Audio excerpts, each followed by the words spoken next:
Morning, everybody. Crappy Mondays, half an hour late today, but never mind. Welcome to the news agenda with me, Fleet Street Fox, and today I'm joined by the Mirror's crime editor, Tom Pettifer. Morning, Tom. Thanks. Morning, Susie. Now, this is the People's Paper Review, so get into the comments, ask us your questions. We will do our best to answer them for you. We are obviously, as you would guess, I would have thought, talking about the grooming gang scandal today. So if you've got any sensible, serious questions about that, do let us know. We will deal with them later on. If you're listening on podcast, you'll just have to wonder why the last government didn't do all of this stuff that we're talking about today. So what have we got for you today? Well, it's a good thing Tom's with us because it's a crime-heavy paper today. The Mirror has splashed on an incident over the weekend in which a nurse was stabbed and suffered life-changing injuries in a row over waiting times at Royal Oldham Hospital.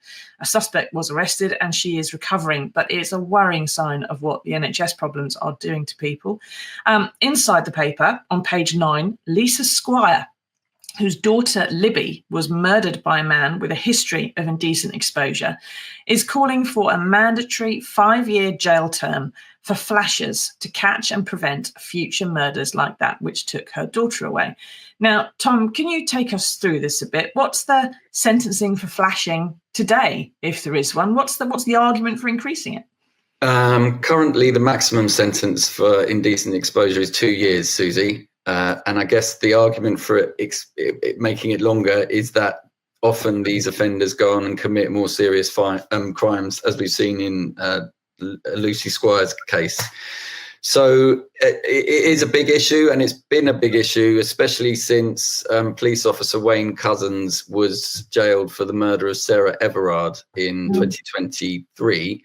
Couzens had actually indecently exposed himself 3 days before he murdered Sarah at a McDonald's in his own car, and it had been reported to the police. His number plate had been taken.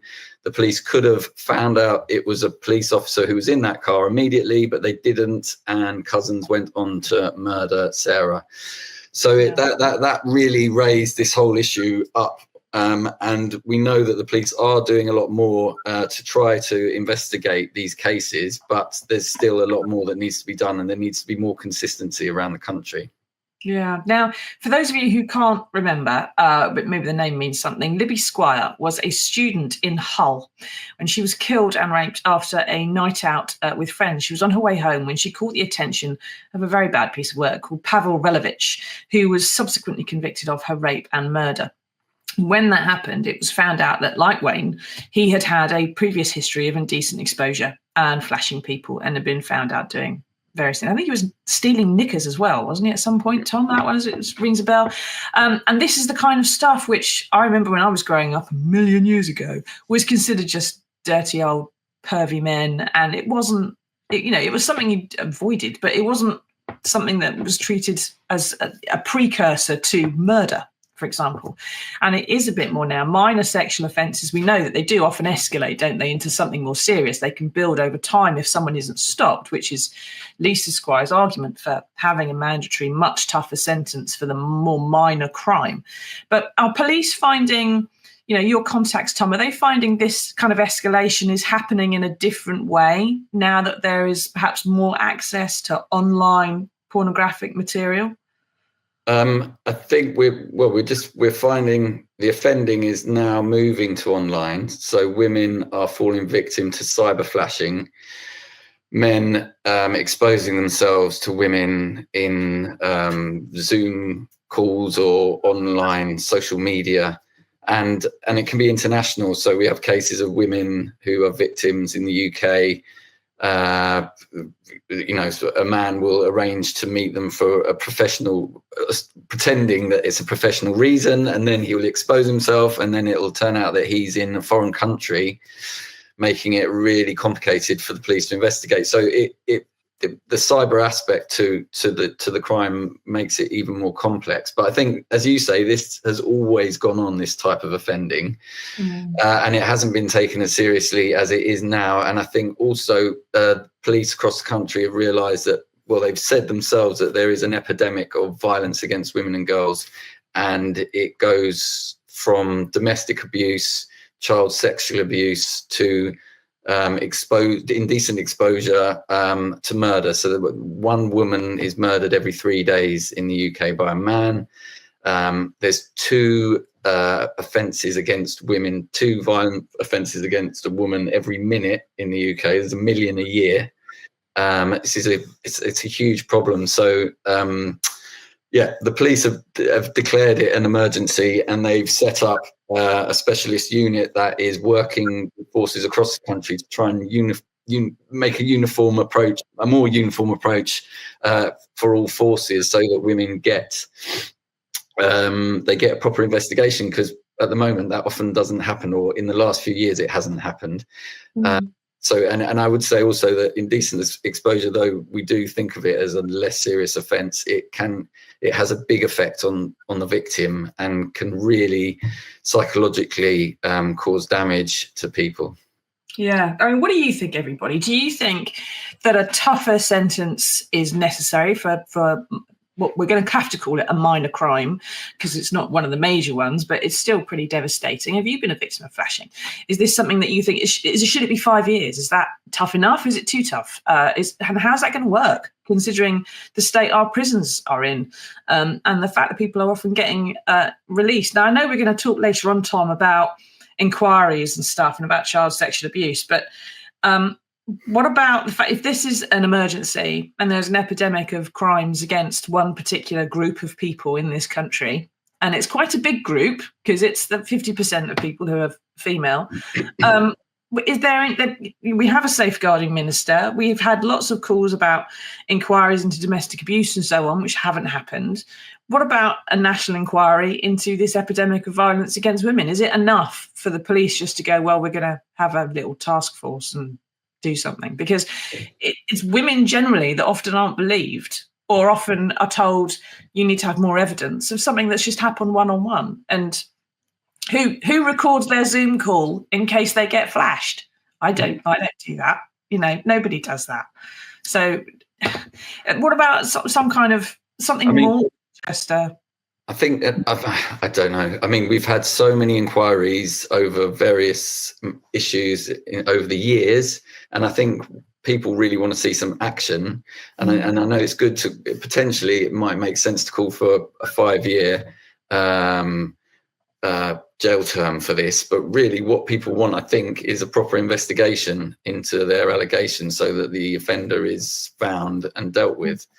And I think the government has said, the Labour government has said that it is prioritising this area, and they're putting more resources into it. But maybe, I don't know, maybe an inquiry might help. I'm not sure. Do you think, is your instinct that part of this is, women not being believed, or is it a resource issue when it comes to their allegations not being investigated properly? I think historically there might have been a bit of a culture in the police of prioritising things that are a bit seen as a bit more.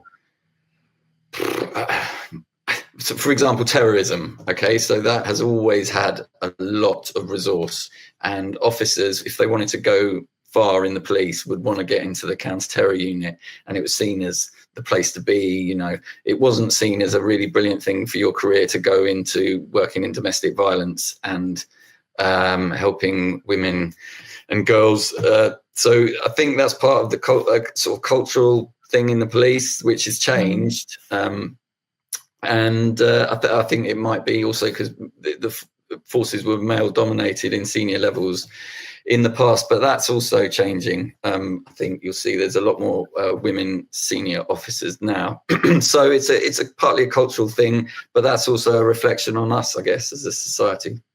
Yeah, and I suppose also as well, you get more likely to get convictions on things like terrorism offences. Juries are happy to convict for terrorism offences. They're often a bit more cautious about convicting on domestic abuse and sex offences. I suppose that you don't get that instant response, do you? You don't get an instant, well, that's worked kind of thing. It's been successful. I'm going to keep on ploughing away at this as the detective, because if you're going to find all your hard work is more likely to get thrown back at you by a jury.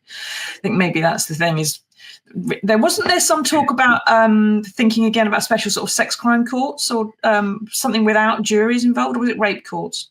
I think That is a big issue as well over the years. When I was a younger reporter covering Crown Court cases, I saw some really awful trials where women were cross-examined about their sexual history, what they were wearing, and judges allowed all that to go on, and they would be absolutely distraught, and you could see why people wouldn't want to come forward. And that has changed a lot. Judges are a lot more protective of victims and witnesses now.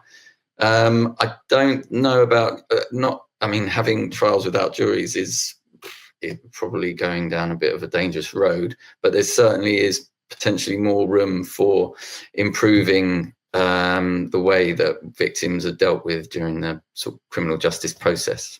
Yeah, it's pretty grim. I think everyone knows that. Richard says a rape charity quotes that 1 in 4 women have been sexually assaulted, including some of which being rape victims. Moral fibre and living well should be a bit more aspirational than many of the things that we hold dear. It would be very nice if boys were educated from a very young age to not do that sort of thing. And I'm speaking as the mother of a young girl. And some of the stuff she comes home from school about, none of which is to do with sexual assault, but some of the stuff that she comes back with that boys have said is really misogynist, and they're learning that from somebody, and they're not being taught the alternative. And the teachers aren't teaching it either, which is I have to regularly go in and knock a few heads together sometimes. Steve says an inquiry is all well and good, but all too often the findings aren't actioned. We have this all the time, public inquiries that there's, the government goes, that's nice, thank you very much, and files it and don't do anything with it. Speaking of which, of course, we need to move on to what's turned out really to be the main story of the year so far, January the 13th, and Mr. Elon Musk, richest man in the world, biggest troll on Twitter by a mile, and his constant, really, niggling of the UK government, claiming that Pakistani-led gangs are grooming and abusing children across Britain with impunity. Now, a lot of the stuff that's been quoted about this is from a decade or more ago, and a lot of, the victims of that abuse are very, very real. Some of them do want some more action taken. It's a cause that's being taken up by the far right as well. Lots of wrong-uns to whom it suits to say that brown people are the problem. Now, Tom, it says in the paper that Elon's been invited to Parliament to explain what he thinks the issue is, provide his evidence, talk about it, and of course, grandstand, generally be the centre of attention, which one would have thought he would lap up and would love. Why isn't he taking them up on it? What would your guess be? So Musk has bought Twitter, he's called it X, and he's used it to try to influence the American election. And he's now boosted himself using algorithms on that social media platform, so that he basically has controlled the news agenda in this country last week. And I think it's pretty disgraceful.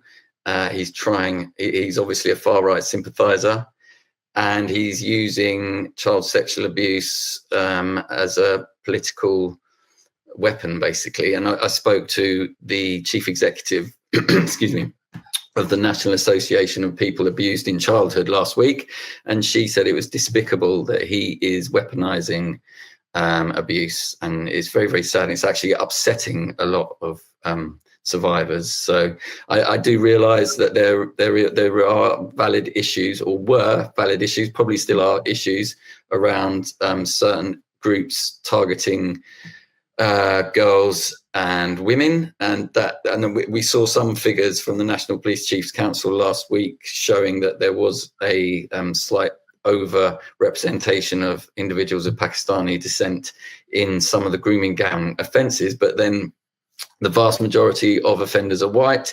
And if you look at other areas of offending, like in certain institutions, children's homes, and the church, you'll find that the white people are more overrepresented. So it's what Musk has chosen, I guess, to I think use to try and divide this country, which I don't think he will be successful in doing. Yeah, chosen or sort of ended up there by accident because he's a victim of his own algorithms. Who knows? On Facebook, my dear friend Henry says, the more I read about and from Musk, the more I'm reminded of a line in From Till Dusk Till Dawn spoken by Harvey Keitel. Are you such a loser that you don't know when you've won? He's an incredibly powerful person, and he's he's saying all this stuff. And of course, in March, the online safety bill becomes law, which will require X, among other social media platforms, to remove all illegal content or face a fine up to 10% of global revenue. Now, a lot of people have said, how on earth is that actionable against a massive international corporation like X? But he's probably not terribly happy with the fact that law is coming in a couple of months and he might be in breach of it. So maybe that's a possible excuse for what he's doing. Paul says, what the self-elected king of the world has any comment to make? Yeah, it has something. I can't remember. I think you've had a mistype there, Paul. Calls Elon the self-elected king of the world. I thought Elon knew everything about everything. Apparently not very much. Now, this is a request from the select committee, one of the select committees in Parliament. It's led by someone called Chi Onwara, who is a woman of colour.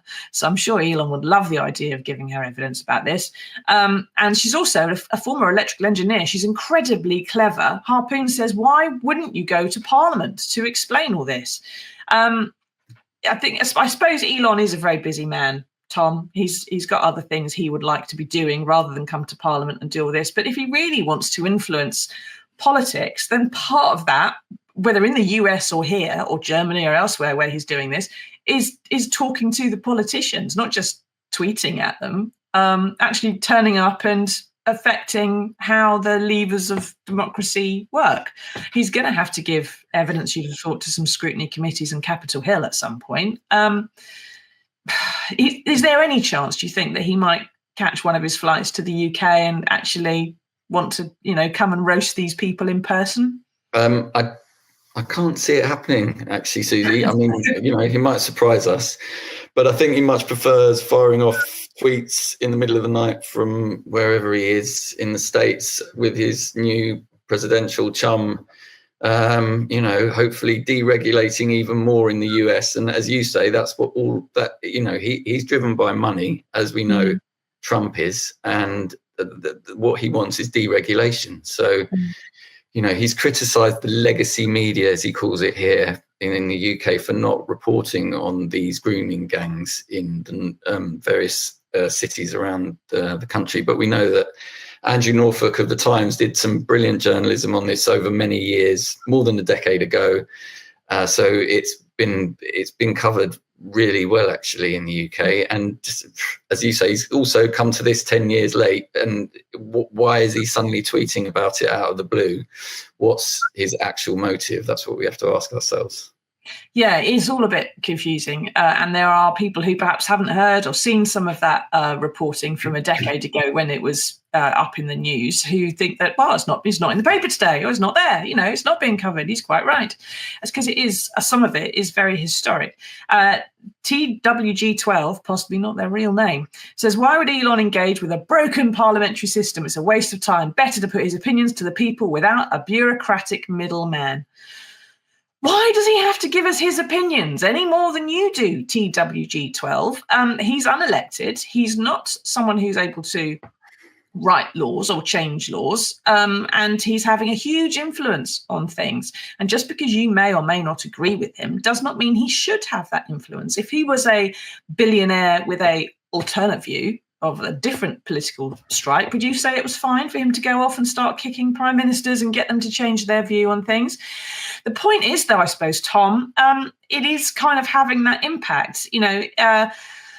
We've had, Elon said there was a reason for public inquiry in this, a national public inquiry. There are lots of people who said, well, we've had lots of local inquiries already, we don't need another one. But then Andy Burnham, King of the North, Labour bigwig, came out and said, well, we could look at some of these issues nationally. And it does seem that some ministers are now considering it. Tom, what are you hearing about, how likely that is, whether that's going to actually happen? I think the government has softened their stance after they said categorically they weren't going to have another inquiry, because we have to remember we've had a national inquiry into this. It looked at this subject amongst other child sexual abuse scandals. But they've softened their stance a little bit. I think they want to sound as if they're listening, and they know that there was and is an issue around this type of offending, and so it has to be confronted, because the danger is if you don't confront it, then it allows far right to use it as a weapon, and it festers. So I think it's Andy Burnham obviously sees the importance in confronting this issue head on, and I think that's good. And maybe we need local inquiries to look at individual areas where you can actually get into the forensic detail of what wasn't done and what can be done to ensure that doesn't happen again. Yeah, it's one of those, you have a national inquiry when it's a national issue. If these are issues in Cornwall as much as they are in Cumbria, then there's an argument for that. If it's an issue maybe that's more localised, then it's presumably local inquiries would have more impact and, of course, be quicker and produce quicker results. If you have a national inquiry, you can have 5-6 years before anything gets done. If anything does get done, if they decide to accept it, depending who's in power at that point, and they won't. Katrina says, thanks for doing this. Elon Musk infuriates me, and I object to the fact he never seems to be held accountable. And yes, he's unelectable. He's unelected, but he has just made perhaps an influence here and changed the view of some of the ministers, at least their public view, and maybe they're just saying it to make Elon go away. Who knows? Wes said it's a sad situation where people see wealth as a confirmation of smarts, when some of the worst people are wealthy and have influence. On Twitter, we've got lots of people saying, the victims should be heard and all the rest of it. And Lisa's pointed out there's some on the panel currently helping to implement the recommendations of the last sexual abuse inquiry. So some of this work is already underway, and of course it does go slowly, but there is stuff happening. The question is, I suppose, what would it do, this inquiry, if Elon got what he asked for? Not for the first time, billionaires getting what they want.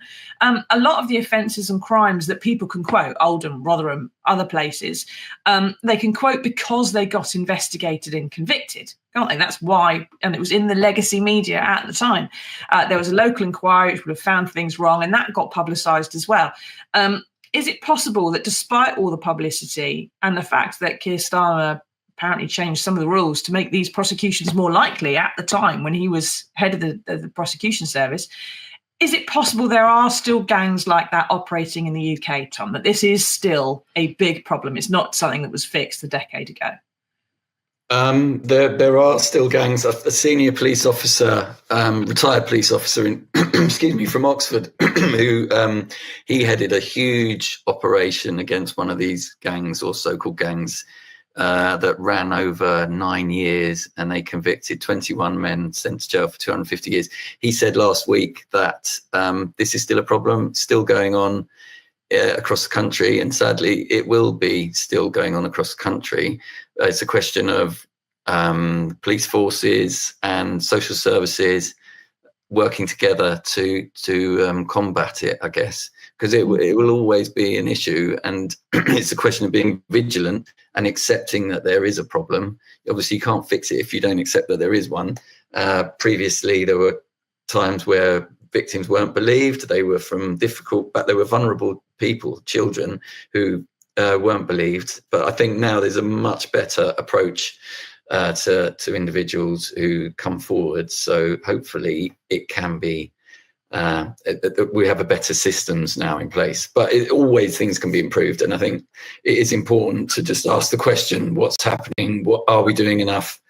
What more can be done, I guess? Yeah. Now, let's just try and put this a little bed. You've been a crime reporter for how many years, Tom? Oh, now you're making me feel a bit old, Susie. 87 so I've reported on crime, I guess, for about 24 years, but I've been the Mirror crime reporter for 11, 10, something like that. Try not to think about it. So you know a fair bit about this. You'll have done a lot of the reporting on this, certainly nationally, if not some of the local stuff up north when some of this came out. What did Keir Starmer do right or wrong at the time when this happened? Does he, if there was a national inquiry, does he have anything to fear from it if he's called to give any kind of evidence? Because that would be the theory from the Elons of the world, that he's not having an inquiry because he'd be called to give evidence and he'd be in shtuck. I don't know the detail of what Sir Keir Starmer did and didn't do in terms of when he was at the CPS, but he has come out and said that he did change some of the approaches to ensure that more convictions were had. And I think he worked with prosecutors to set up the first successful prosecutions of these gangs. So I think he's he appears to be pretty bullish about his history on it, and so I don't think he has a big worry on that front. I guess it's more just trying to. It's not about what's true, is it? Really, with Musk on Twitter, it's more about what kind of rubbish you can put out there and then just muddy the waters. Yeah, and what is well, I think it's worth pointing out, so especially those people watching on Facebook, which has just got rid of its fact checkers, only in the US, but I wasn't aware they had fact checkers anyway. I didn't see any working. All this sort of move for deregulation is coming in along with Trump in the US, but there's moves rather for more regulation in the rest of the world. That's what they've seen in Australia. That's what they're seeing here. It's what they're talking about in Europe as well. So there's going to be a different tide in different parts of the world. And a successful businessman, going back to what Henry said, would have different approaches in different places, maybe in different jurisdictions. We'll have to see how it all pans out, especially in March, I think, when that online safety bill comes in, because that would seriously affect profitability to have to start employing lots of fact checkers on Twitter. Even just in the UK. We'll see how it goes. Thank you, Tom, for taking us through all that and being so factual. I hope it made a bit of extra knowledge for our viewers. Now, we have managed to find, it's a bit of a segue, this, coming from out the back of all this rape and murder, but we have managed to find some good news in the world for you, and here it is.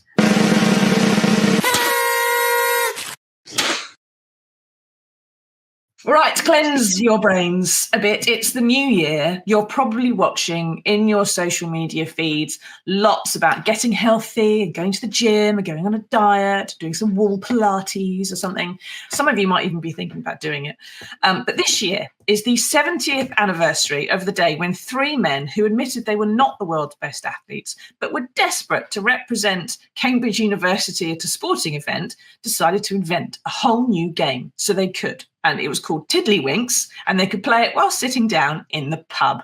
Absolutely fantastic invention. Bill Steen, Lawford Howells, Peter Downs, they formed a Tiddlywinks club in 1955 and took on a team led by a Mirror journalist called Neil Whitcomb at a pub in Fleet Street, of course, where else, and thrashed us 9-3, as they should do. They invented the game. The club and the sport is still going strong. It's even been played by royalty. And if you've got a Tiddlywinks set, I think you should just get it out tonight with the family and play it just for the honour of knowing this is the activity that was invented for people who want to sit down and drink beer while doing sport. Tom, is this proof that even the weediest, the least fit amongst us still have it in us to be brilliant athletes if we can just find the right activity that suits? Yeah, I think it's wonderful. I'm going to try and come up with my own indoor sports now that I've seen this. I feel inspired. And especially I love the fact that some Fleet Street journalist on the Mirror decided that this would be a really good ruse to spend the day in the pub, pretending that you're working. I've got a great idea for I'm writing a feature, yes. And then, he's probably put it all on expenses and had a great day at the pub with these brilliant guys who made up their own game. Yeah, and then filed it over the phone while half cut to someone who was also half cut but typed it all out beautifully, probably correcting the punctuation as well. Those were the days. My personal sport, I think, would probably be Jaffa cake consumption. I can beat anybody at that. I'm pretty certain. Right, thank you, Tom, for taking us through all this stuff. Thank you, everyone, for taking part. And if you want other people to know a bit more about what the grooming gang scandal really is all about and some of the facts and figures, then do share this on your socials. We will be back on Wednesday for another edition of the News Agenda, hopefully at our normal time of 9 a.m. Until then, everybody, stay safe, take care, tatty bye. Thanks.